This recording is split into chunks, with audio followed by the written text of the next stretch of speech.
Muy bien. Continuando con nuestro macrotema de la caridad como virtud y haciéndome eco de la inquietud de muchos de ustedes que me han dicho más o menos, palabras más, palabras menos. Estoy muy preocupado porque me descubrí los impulsores. Estoy muy preocupado porque ¿qué sucede cuando uno mismo se anda persiguiendo y es a la vez galgo y liebre? Suele suceder con mucha frecuencia. ¿Qué hago ahora con lo que ya descubrí?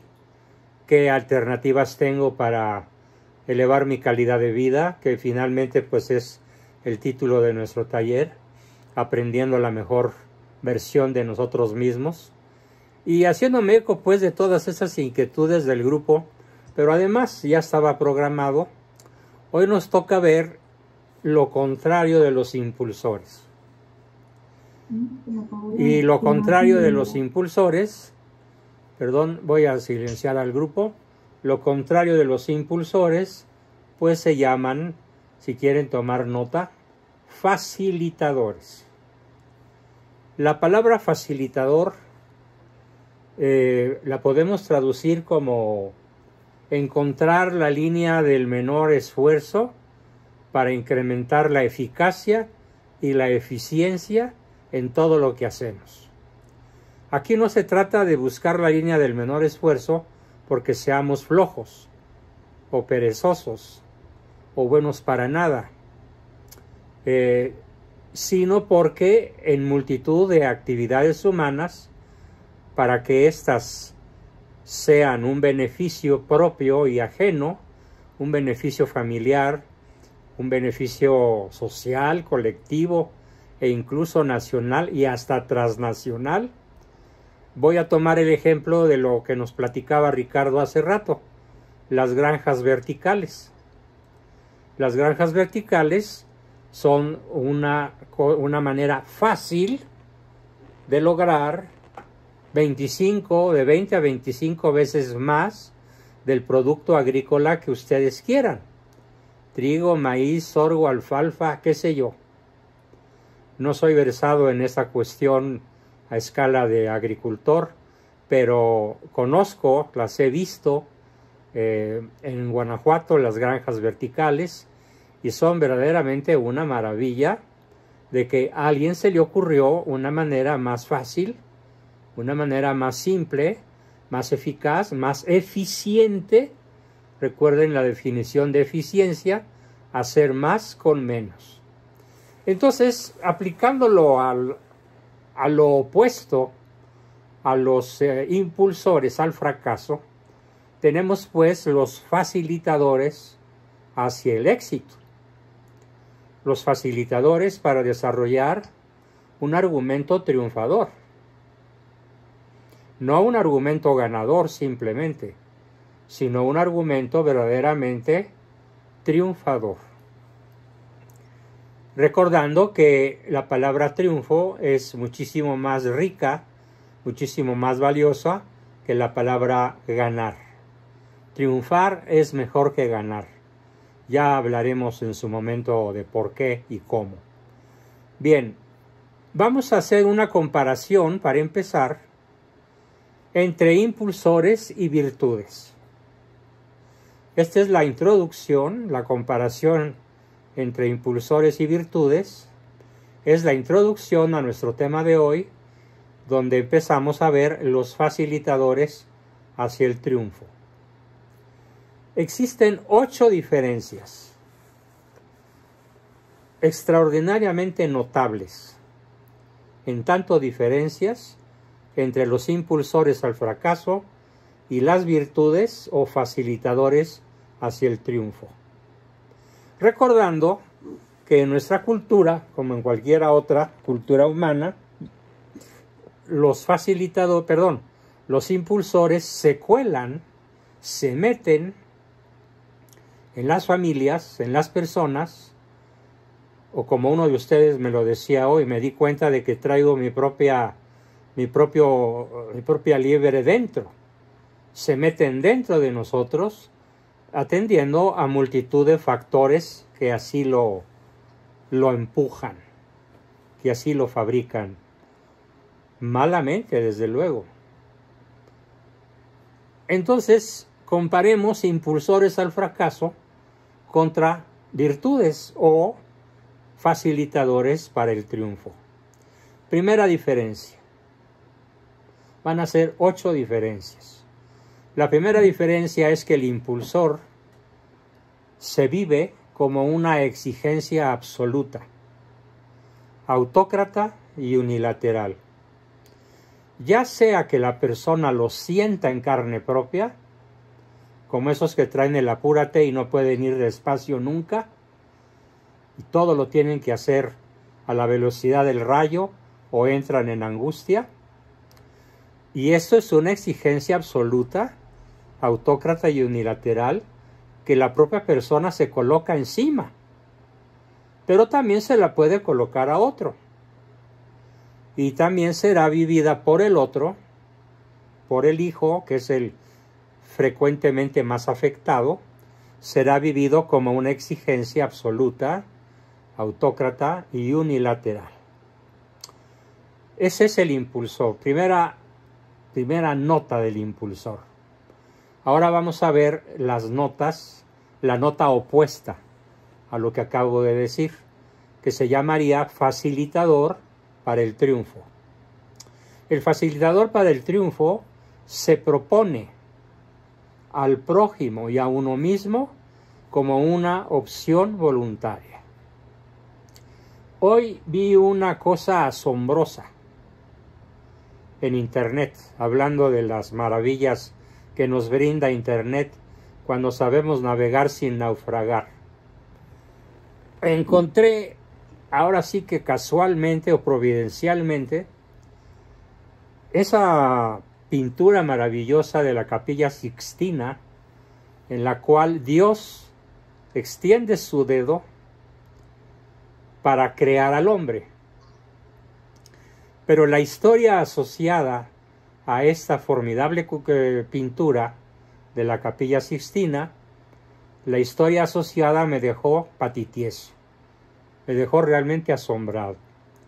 Resulta que cuando Michelangelo Buonarroti, el genio italiano, invita a los monseñores, cardenales, el papa mismo, obispos, sacerdotes, ahora sí que la flor y nata de los eclesiásticos de su época, probablemente abarcando varios países, España, Francia, no se diga Italia, a ver la Capilla Sixtina. Y entre las exclamaciones de admiración y los aplausos y tal vez las porras, entendiendo por porras alguna expresión verbal particularmente intensa que aquellos eclesiásticos podían proferir en sus lenguas maternas, hubo un grupito que se inconformó y criticó severamente el cuadro de Miguel Ángel. Bueno, la pintura, el fresco, se llama, es su nombre técnico, el fresco, porque ocupa todo el techo de la Capilla Sixtina. Y fueron con Miguel Ángel, que andaba por ahí, perdido entre la multitud apretujada, y le reclamaron acremente que ambos dedos, el de Dios y el del hombre, se estuvieran tocando de esta manera. Si conocen el fresco, podrán recordarlo. El dedo de Dios parece tocar el dedo humano, pero ¿por qué se inconformaron aquellos cardenales ilustres? Le dijeron: no puedes igualar la voluntad divina creadora con la libertad humana. Si tú colocas ambos dedos unidos por los índices de manera paralela, estás simbolizando, estás representando la soberbia humana. Queremos que representes la libertad y la humildad humana. Y Miguel Ángel entonces tuvo la genial ocurrencia de repintar su fresco y bajar el dedo del hombre. Y entonces les explicó muy bien, con el dedo del hombre bajado, lo que quiero representar es que el hombre tiene libre albedrío y Dios lo está invitando, pero no lo está obligando a la perfección, a la excelencia, al conocimiento, a la virtud. Solamente lo invita. Y entonces la Capilla Sixtina actual, desde esa corrección que tardó unos días en hacer Miguel Ángel, vemos que el dedo del hombre está bajado, pero con la libertad de que lo puede subir o lo puede volver a bajar. Puede tocar a Dios o se puede alejar de él. Y entonces los cardenales, el Papa y los obispos quedaron muy contentos y muy felices con la modificación pictórica mediante la cual vamos a repetir el concepto fundamental de virtud. Es una opción voluntaria. No es una exigencia absoluta, autócrata y unilateral. Lo peor que podemos hacer con nuestros hijos es obligarlos a ser virtuosos.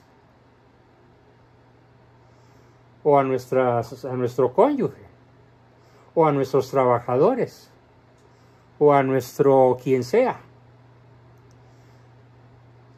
Los triunfadores ofrecemos esa opción como algo voluntario, como el privilegio de la libertad con el cual nos creó Dios. Así que la primera diferencia entre impulsor y virtud, entre impulsor y facilitador, es dramática. Es el libre albedrío. Así que por favor le ruego al grupo que nunca se les vuelva a ocurrir decirles a sus hijos o a sus seres queridos, tú tienes que ser así. No, porque ni Dios lo hizo al hacernos libres. Por eso yo manejo mucho el te conviene, te invito, piénsalo, es lo mejor que puedes hacer, pero mantendrás la seguridad de mi amor, aunque rechaces mi invitación. Espero que la primera diferencia haya quedado clara. Nos pasamos a la segunda. La segunda diferencia entre el impulsor al fracaso y el facilitador para el éxito, para el triunfo, es la siguiente. El impulsor condiciona el afecto de quien los exige, ya que cierran la llave del oxígeno de las caricias. Qué terrible es la caricia condicional, porque ésta nos cierra la llave del oxígeno y nos cierra la llave de las endorfinas, nos cierra la llave del entusiasmo, nos cierra la llave del amor, que para hacerlo tiene que ser incondicional. Y si no, no es amor. En cambio, el facilitador para el triunfo mantiene el afecto por el prójimo o por uno mismo a pesar de los errores, caídas y defectos. Esto no quiere decir complicidad. No quiere decir ser la tapadera del error, porque ya quedamos que el error hay que señalarlo. Pero ¿cuál es la diferencia? En que aunque señales el error, mantienes el afecto por la persona a la cual le señalas su error.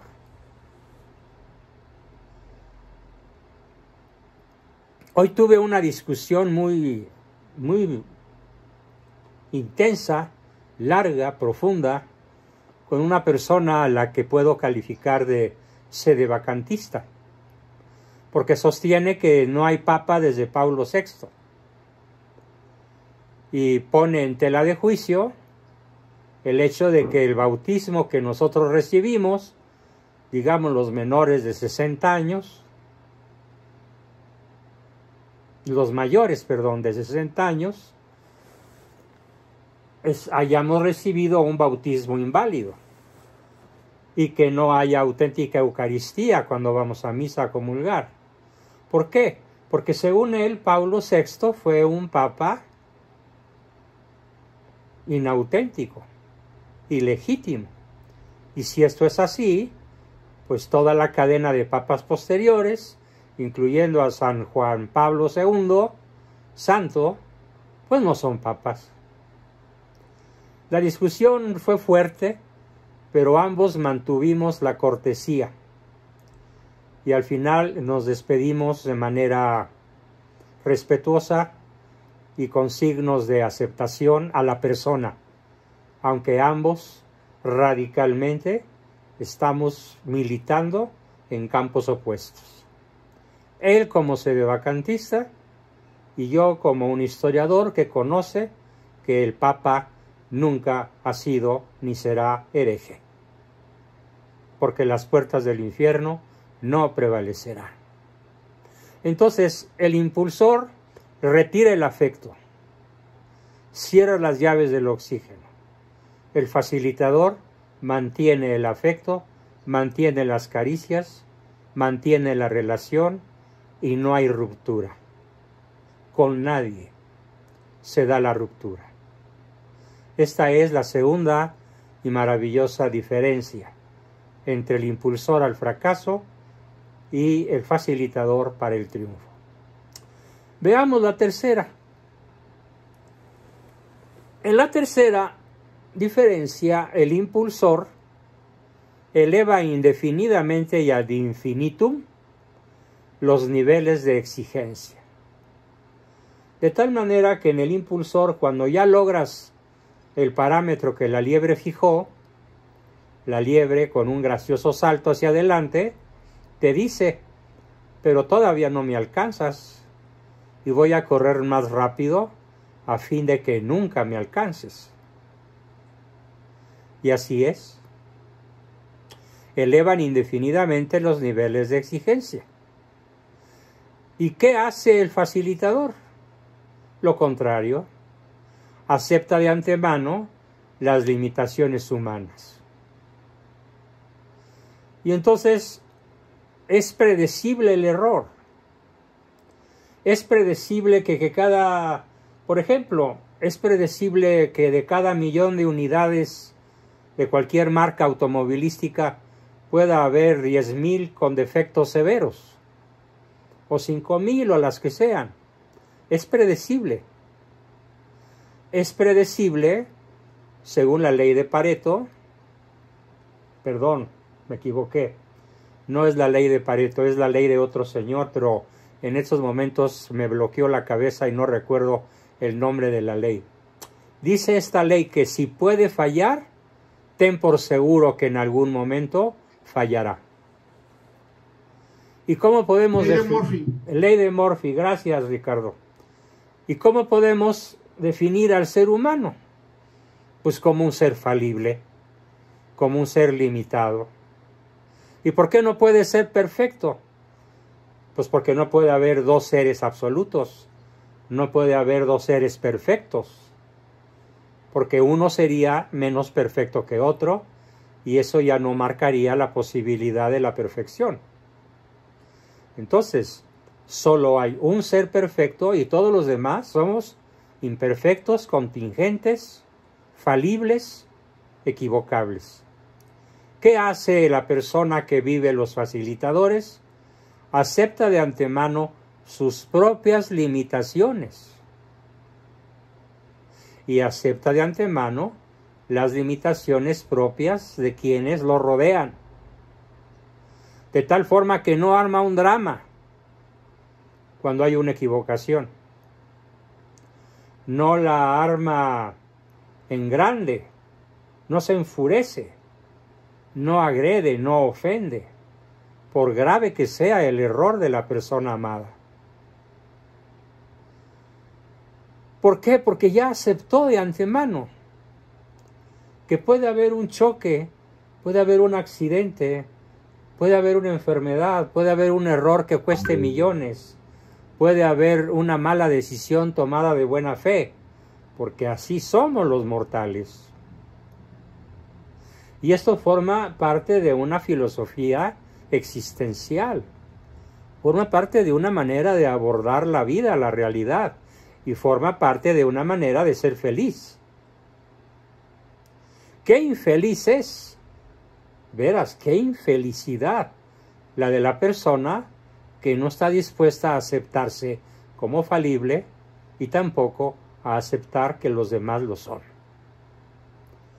Bien, esa fue entonces la tercera diferencia.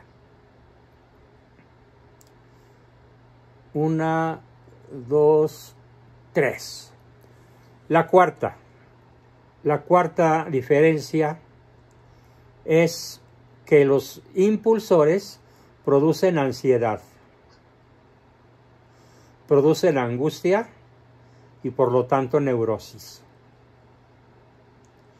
Muchísimas personas deprimidas están sometidas a la fuerza letal de los impulsores,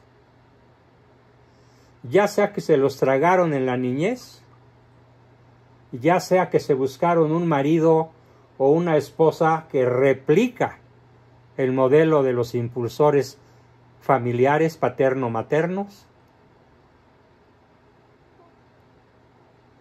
o que él mismo, por sus propias limitaciones conceptuales, intelectuales y emotivas, inventa el impulsor en contra de su propia persona.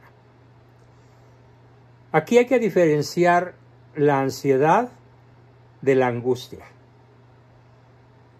porque no es lo mismo. La ansiedad es el componente fisiológico de la angustia.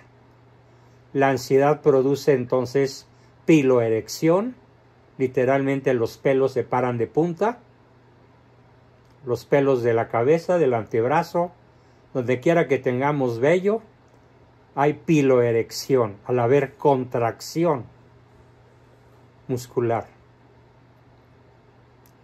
La ansiedad produce sudoración, la ansiedad produce respiración agitada, la ansiedad produce movimientos erráticos, erróneos, torpes. Todo eso es la ansiedad. Y la angustia es el componente espiritual. Es esa sensación de soledad, de tristeza, de miedo, que a veces llega a ser de pánico. Y todo este paquete de ansiedad y angustia se llama neurosis depresiva menor, y si es menor se llama distimia, pero si es mayor y muy profunda se llama depresión endógena mayor y requiere tratamiento serio, tanto neurológico como psiquiátrico como psicológico, un tratamiento integral. Así de grave es el efecto de los impulsores. Así que con esta descripción de las maldades que nos hacen, pues ya llegó el día en el cual tengamos que decretar la salida del galgódromo para dejar corriendo solita la liebre y liberarnos de sus maldiciones. Y comparando la ansiedad, la angustia y la neurosis que producen los impulsores con lo que producen los facilitadores, ahí les va. Los facilitadores producen tres cosas: sensación de plenitud, certidumbre de realización y un estado de alegría interior. Repito, sensación de plenitud, certeza de realización y alegría interior. Valen la pena, ¿no? Pero qué difícil es aprenderlos cuando a lo largo de nuestros 40, 30, 50 o más años de vida hemos dado por buenos los impulsores y hemos creído ingenua o tontamente que son formas honestas de vivir, porque soy muy rápido, porque hago las cosas perfectas, porque me apuro para todo, porque me aguanto las ganas de llorar y no lloro porque los hombres no lloran. ¡Qué horror! ¡Qué terrible! Veamos uno más. El quinto. El impulsor nos empuja a una carrera sin límites y sin objetivos alcanzables. Es una carrera sin límites y sin objetivos alcanzables. Quiere decir que cuando ya lograste un objetivo, la liebre te pone otro y otro y otro y otro. Y así hasta que a los 40 te mueres de un infarto. O tal vez aguantes hasta los 60. Si es que tienes un corazón muy fuerte.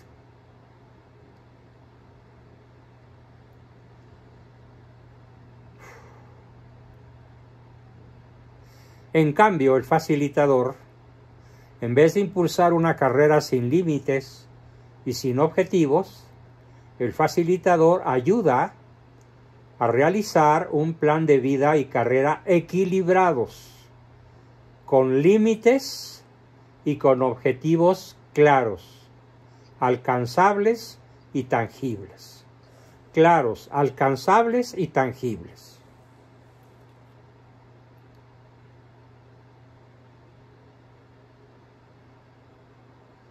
Nunca el impulsor nos ayudará a desarrollar un proyecto de vida con objetivos claros, alcanzables y factibles.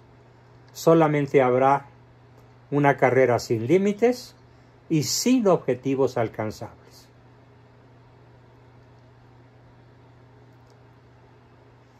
Ese fue el quinto. 6, 7, 8. El sexto. El impulsor es la causa más frecuente de cardiopatía. Hay estudios muy completos, muy avanzados, en muchísimas naciones, más de 100 naciones, de todos los ámbitos del globo terráqueo, que han estudiado la correlación entre el impulsor C fuerte y las enfermedades cardiovasculares. Ese solo hecho bastaría para el abandono del C fuerte. Y aprender a llorar, aprender a reír, aprender a expresar el miedo, aprender a expresar la tristeza, la alegría, la ternura. Y si para esto es necesario llorar, pues qué bueno. A ver, un ejemplo contundente. ¿Qué le sucedió a nuestro Señor Jesucristo en el huerto de los Olivos la noche previa, o sea, de jueves a viernes, a su crucifixión? Los evangelistas lo narran de este modo. Nuestro Señor sudó sangre, que es cuando los vasos capilares más finos, más cercanos a la piel, se rompen por un exceso de ansiedad, por un exceso de angustia. ¿Y qué no era Dios? Claro, pero recordemos que tenía dos naturalezas: la divina, incapaz de sufrir, y la humana, tan humana como la de cualquiera de nosotros, tan frágil, tan vulnerable como la de cualquiera de nosotros. Cristo sudó sangre, más que llorar, sudó sangre. Y probablemente eso le impidió morirse del corazón. ¿De qué se murió? desangrado. Cristo murió desangrado. Nos entregó hasta la última gota de su sangre. Biológicamente, médicamente, esa es la causa que muchos técnicos han estudiado sobre la muerte de Cristo. La muerte por total ausencia, incluso hasta de líquido, agua. Porque cuando el centurión le pica el corazón, sale sangre y agua. Las últimas gotas de las que disponía.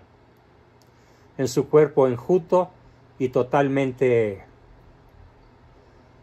desprovisto de agua. Y de sangre, por lo tanto. Así que el impulsor produce cardiopatías. Y si tienes cardiopatías, pues lo más probable es que te enfermes de otras cosas. Del hígado, del páncreas, de los pulmones. Porque el corazón, digamos, es la llave maestra para la salud o la enfermedad.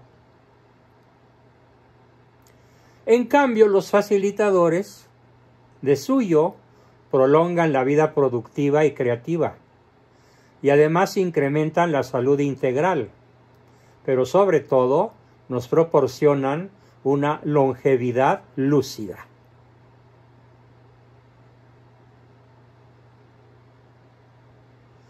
Podemos decir que las personas que ya pasamos la barrera de los 80 carecemos de impulsores. Ya sea porque nos educaron sin ellos, o ya sea porque decidimos dejarlos en el basurero de nuestra propia historia. Yo en lo personal puedo decir que soy un caso complicado porque se dan en mi historia personal ambos factores. El familiar y el decisional propio mío. Tenemos todavía otras diferencias muy dramáticas. Los impulsores hipertrofian, es decir, exageran, magnifican, le dan una importancia que no tienen a algunos aspectos de la realidad. Por ejemplo, en la realidad podemos, mediante instrumentos de la física, tensómetros, tacómetros y otros instrumentos incluso ya muy avanzados, podemos medir la velocidad. La velocidad es un elemento físico de la materia y de la realidad. También podemos medir la intensidad, que no es lo mismo que la velocidad. Y también podemos medir la calidad. Entonces, ¿qué hace el impulsor C perfecto? El impulsor C perfecto hipertrofia la calidad y descuida la intensidad y la velocidad. Como aquel gallego al que otro gallego le pregunta, ¿cuántos son 2 por 2? 3. Contesta el gallego. No, hombre, ¿cómo crees? Son 4. Y el gallego dice, bueno, ¿qué prefieres? ¿Velocidad o precisión?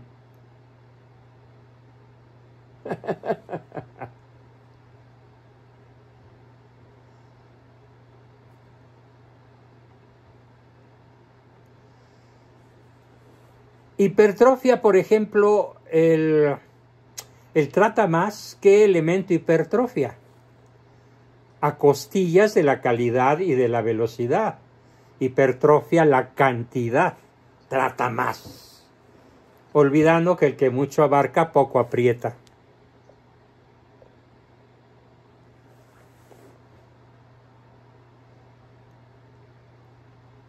Pero también puede hipertrofiar la intensidad, en detrimento de la velocidad y de la calidad. Y este es el impulsor compláceme, que aplica toda la fuerza de su voluntad en hacer que el otro haga lo que él quiere. Y lo peor, hay personas que tienen los tres. Exageran la velocidad, exageran la cantidad y exageran la velocidad. Bueno, pues son clientes seguros del Hospital Santa Fe, en el pabellón de los enfermos de cualquier cosa, sobre todo del corazón. En cambio, la tremenda y maravillosa diferencia de esta maldición de la hipertrofia de algunos elementos de la realidad, la diferencia con los facilitadores hacia el triunfo es que consideran la realidad como un todo armónico. Y entonces a veces la persona triunfadora sabe que hay que ir más deprisa. U otras ocasiones sabe que hay que ir despacito para hacerlo mejor. O en otras ocasiones hay que tener más tiempo para hacer más cosas. Y entonces va manejando los tres factores como un circo de tres pistas sobre los cuales tiene un absoluto control, o cuando menos un óptimo control, evitando siempre la exageración de alguno de los tres elementos que forman la realidad: calidad, velocidad y cantidad. Probablemente se me escapa por ahí algún otro elemento, pero como no soy físico de carrera, habría que preguntarle al señor Albert Einstein si me quedé corto y si habría algún otro elemento aparte de estos tres. Y el último elemento que vamos a comentar como una gravísima diferencia entre el impulsor y el facilitador es que en el impulsor se sobrevalora imprudentemente alguna virtud. Se sobrevalora alguna virtud. Y entonces así tenemos personas que son excesivamente prudentes, pero al ser excesivamente prudentes dejan de serlo, porque ninguna virtud lo es en exceso. O excesivamente reflexivas, y al ser excesivamente reflexivas pierden la virtud de la reflexibilidad, porque la virtud implica el justo medio. O exageran la virtud del ahorro y pierden la virtud del ahorro y se convierten en tacaños. Y así sucesivamente podríamos tocar en detalle cualquiera de las docenas de virtudes a las que tenemos acceso los seres humanos, y al hipertrofiar alguna virtud, la perdemos. Por eso se llama impulsor al fracaso, porque literalmente deja de ser virtuoso. Y luego tenemos que el facilitador al triunfo valora las diversas virtudes humanas de manera situacional, prudente y equilibrada, siempre en el justo medio. Procede a hablar, hablo. Procede a guardar silencio, cierro la boca. Procede no adquirir este bien para ahorrar lo que cuesta, lo hago. Procede gastarlo para disfrutar algo que no tengo, lo hago. Siempre la prudencia es una virtud circunstancial.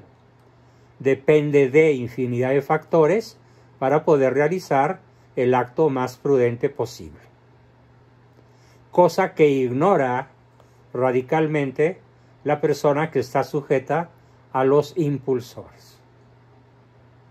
Bien, pues hasta aquí mi exposición del día de hoy, y como siempre pasamos a la sesión de preguntas, comentarios, aportaciones, dudas, etcétera, todo lo que gusten hacer. ¿Quién levantó la manita? Adelante, por favor.